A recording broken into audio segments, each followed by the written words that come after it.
Hello and welcome to NBA Countdown Stay Home Edition. Hello. Happy birthday to ya.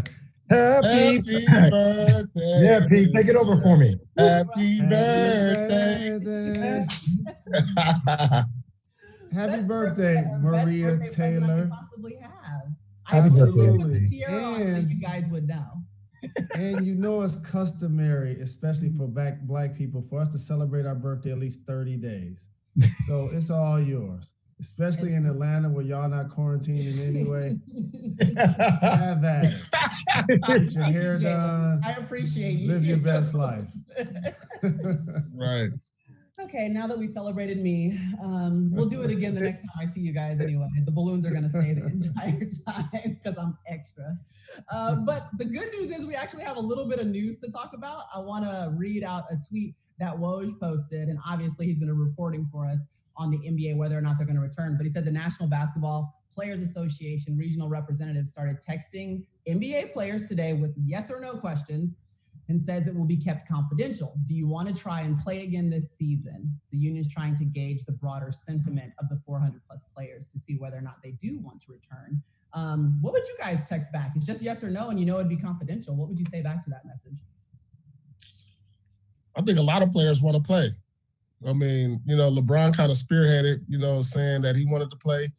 And I think, a lot is on the line, especially when you went this far into the season. I mean, you got about 80% of the season, 90% of the season almost done. And so I think the majority of players want to play. Mm-hmm. Look, I want to see a season. I know sometimes I could be doubtful. I also think I live here in New York, so it's way worse here than other places. But I will say this, though. Even if you're a player who isn't going to participate in the playoffs, it behooves all those guys to try to find. Look, it could affect the CBA. That's the changing part. They can cut the CBA and redo that next year. That could affect everybody's money. It's a bigger conversation. I would want to play. I agree with both of you guys. I would definitely want to play because it's a 2-season thing. It's just not about this one. But whatever happens with this one and when it ends and if there's a champion, it's going to affect the start of next year, which is going to affect the number of games to get played and ultimately everyone's bottom line. So you don't want to get into the business of not crowning champions and not getting checks. That's a double negative. I definitely will want to play. I'm always going to go the way in which the checks are entering the bank account. Any of this, whether it was my birthday or not, I would say, yes, I would actually like to have my checks come through. Especially I was thinking too, if you were a rookie, could you imagine this year what you would be going through at this moment? You were thinking, I finally made it to the league and here's the opportunity. And then COVID starts and you kind of have to take a step back. Especially for guys like Jay that had to take a pay cut when he got to the league. Listen. Man. And Paul too. Wow, P. Yeah. I didn't even say nothing. There was nothing I could say. No, I did. I came in on the lock. I got hit. Whoa, in the stomach. I got hit. Okay, something that we all tune into, obviously, is The Last Dance. We're coming up on the end of this docuseries. Jalen, what was your biggest takeaway from Sunday? My biggest takeaway is that Scottie Pippen's an all-time great player, but sometimes when you have those moments in big situations that play out in front of everybody, beyond what you accomplish, people never forget them. The migraine against the Pistons, people will never let them live that down. Not going in the game when Kukoc actually made the shot. You don't go in the game and the dude make the shot. That make it worse in a playoff game. Yeah. Oh, man. Yeah. That is crazy. The team don't pay you, never really show you the love and the respect you deserve. So then you like, you know what? I'm going to get surgery on company time. And basically I'm going to sabotage the final ring that y'all still got. And I bet as much as all of us would celebrate having his 6 championships, I bet they're nowhere in his house for him to see right now. I bet that. I'll bet anything because the situation didn't really play out, unfortunately, overall, in my opinion, the way it should for somebody that just is such a great player. Okay. I think my biggest takeaway, this was surprising to me that Jordan was actually a decent baseball player. hit over 200. Think about this. He haven't played a baseball game since 17. He skips A ball and goes to AA, hits over 200, brings in over 50 RBIs, and the coach said he has some guys on his team that couldn't do that. And then he said that if he got 1,500 at bats, he could probably make major leagues.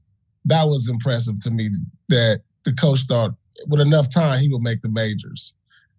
And we're talking about the greatest athlete in sports at this time, making the transition, which is very hard to do after not playing. Because I've been out on the baseball field when I was in the pros. I went out there for batting practice, and they were throwing 60 miles per hour at me, and I couldn't hit it.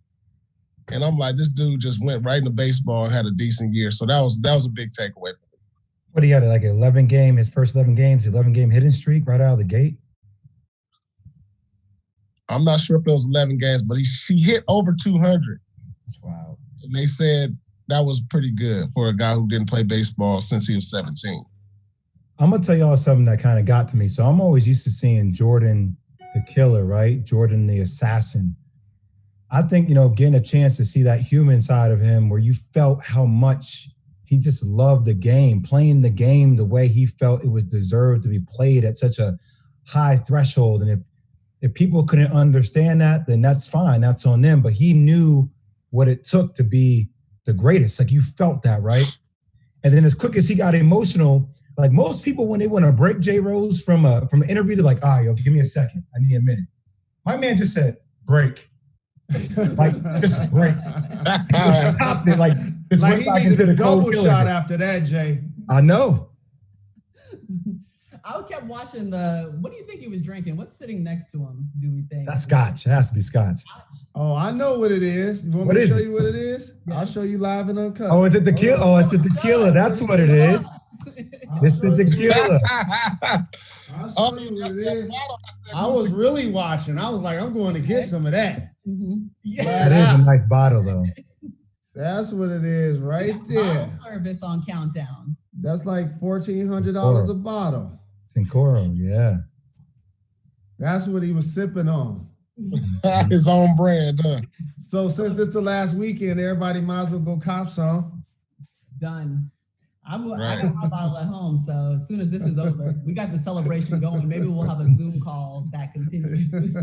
But you kind of so Jalen started it off with Pippen and some of the things that obviously history will remember him for, and then you, Jay, Will, are talking about the competitive edge of Jordan. Have you guys ever played with a player that maybe almost if you wish they were more ruthless, or there were times when you just wanted to drag more out of them? Or did you ever feel that from yourself? Like when you look back on your career, it's like I had more to give. Sometimes I think that about my own career. But looking back on it, I don't know what Pippen feels about it, but have you ever had any of those two dynamics where you played with that guy that's super competitive, or you played with someone that you wish could be a little bit more competitive? Oh, for me, go ahead, Jay. Oh, for me, I was an underachiever. I didn't work as hard as I should have. I was undisciplined. I partied too much. I drank too much. I was chasing after skirts too much. This is in college and in the league. Like that's the difference between the game then and now is there wasn't social media. I think that was a big difference in how we were able to move then versus, the discipline these guys have to have now. So I definitely applaud today's player, how responsible they are. I don't like to compare players, but I wanted to combine two players when I was in the league. These two of my brothers that I love, by the way, both Hall of Famers. I always wished, because I played with them in Toronto, that Vince had T-Mac's personality. I always was like, yo, JP, this dude will come in practice. He be trying stuff, fall away one leg, it's good. Like he was I was like, man, these dudes are scared of you. Your jab step, like if you could go dunk almost every time, really, if you really wanted to. Yeah. And so I always wish I could combine those two guys. Oh, man, that's a good one. Dang. I don't know if there's somebody I wish was more competitive, but I think I played with the most competitive player. I think I could put his competitiveness on the same level as Jordan. That's Kevin Garnett, man. Mm-hmm. I mean, he practiced every day like it was a game. And like some of the stuff I saw in The Last Dance, like how he pushed his teammates and talked the way he talked to him in practice. Kevin was pretty much the same way. Damn near ready to fight if you didn't practice hard. And it showed in the game. So, I appreciate that I even had that, somebody to help push me to another level, later in my career. I wish I could have had him earlier in my career. But, I put him on the same level as Michael Jordan as far as fire and competitiveness. I'll give you another one, P, very similar to KG, and he was in the documentary. It was actually crazy to see MJ laugh at him, which was wild, but that's a comparative fierceness of MJ. But I'll never forget being 18 years old playing against GP at USA Basketball. Oh. Yo, and some of the stuff coming out of GP's mouth to me 24/7 as an 18-year-old, I mean, I felt dismantled. I felt like a different person coming off that court, and it was relentless. It was every day. It was every day towards everybody. He just didn't care. It was just different. So I'm with you on the Kevin Garnett, and I don't know, how would you compare those two? KG was a little bit, I don't know. Man, you know what? I had a chance to play with GP, but an older GP, I put them on the same level. GP was crazy. Me and GP almost fought a couple times. I'm telling you, man. The only reason I didn't fight GP because I respected him so much. But some of that stuff that came out of his mouth was disrespectful. Wow. So what was different about KG then? Why didn't it ever feel disrespectful in any way? Well, yeah, but he just didn't really direct it toward me, but GP did. I see Kevin do it to other people. He goes extra personal, like digging deep into the soul personal. I was like, man, you don't even know. Jalen, this one's for you. All right, your guy out here, Coach Larry Brown, compares Joel Embiid favorably to some all-timers, Jordan and LeBron James. Compares them to them. Is there any comparables that we have between Joel Embiid and those two guys? Each of those guys are black. Okay. They celebrate in February, and we appreciate having the shortest month of the year in our honor. Those are, as an all-star, all-NBA player like Joel is, like Michael Jordan is in a stratosphere of his own, period.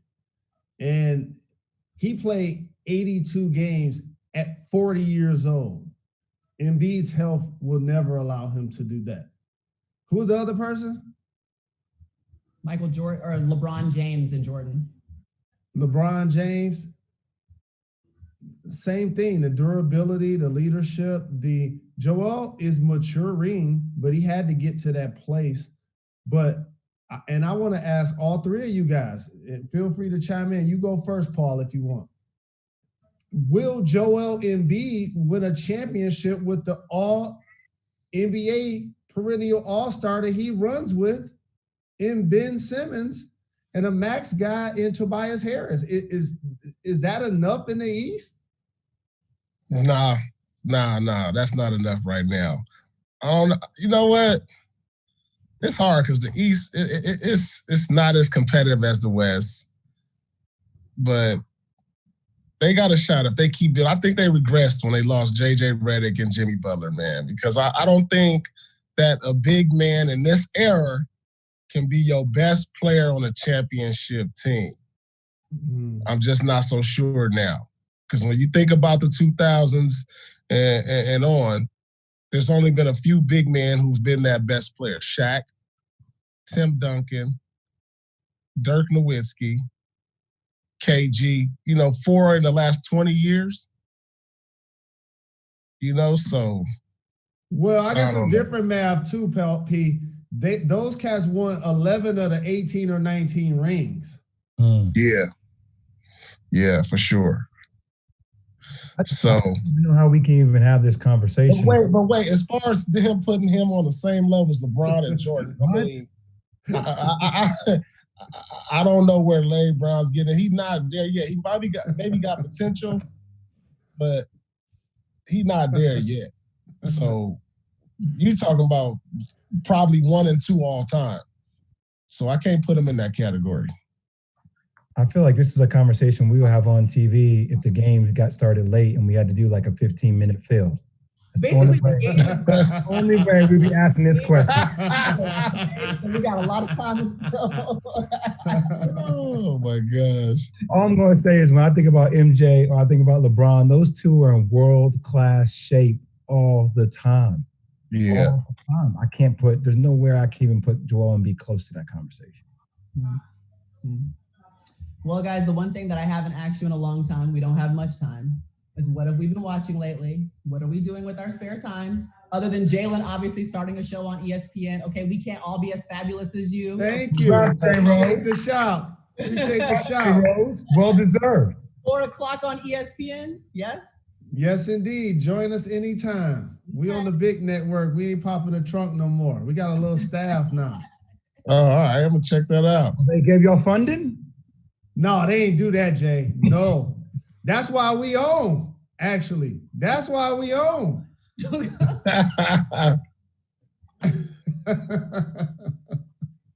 Paul, what are you doing? What are we watching at home in LA right now? Well, I've finished Netflix, so it's not too much I'm watching right now, to be honest. I think I'm watching a lot of reruns of a lot of stuff I've already seen. Still haven't got to the Atlanta Housewives. Not so sure if I will. I'm just not into reality TV for some reason. I'm not either. I'm gonna kill you. It's corruption for the mind, man. I don't like to see, I don't like to see all that.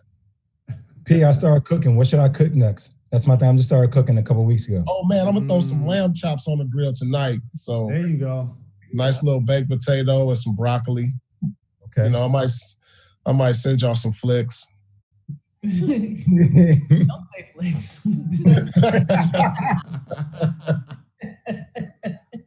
J-Lo, what about you? I'm cooking, MT. I want to see the flicks. Look, send them to me, Paul. Oh, man. That's all I got. What have I been watching? So, Maria, in Atlanta, what are you going to be doing for your birthday today? Are you going to the club or something? Exactly. What you doing? No, I'm going to have an at-home club outside in a bungalow where we can grill and keep our little distance. And then my plan is to have an outdoor park party where everyone brings their lawn chair, sits with their own mask and their own drink, and we can sit in a circle. About how many people? Less than 10. All right. That's a veteran television and multimedia answer, Maria. Great job. That's a great job by you. Dr. Fauci, I'm doing everything that he tells me to do. Right there in Atlanta. We might see you on CNN doing the update. Someone shows up with a camera. It was like, it wasn't me. Well, fellas, it's been live, but I gotta go and have some adult enjoy. Happy birthday. Enjoy your birthday. Happy birthday. Thanks, guys. We'll see you next time. All right, y'all.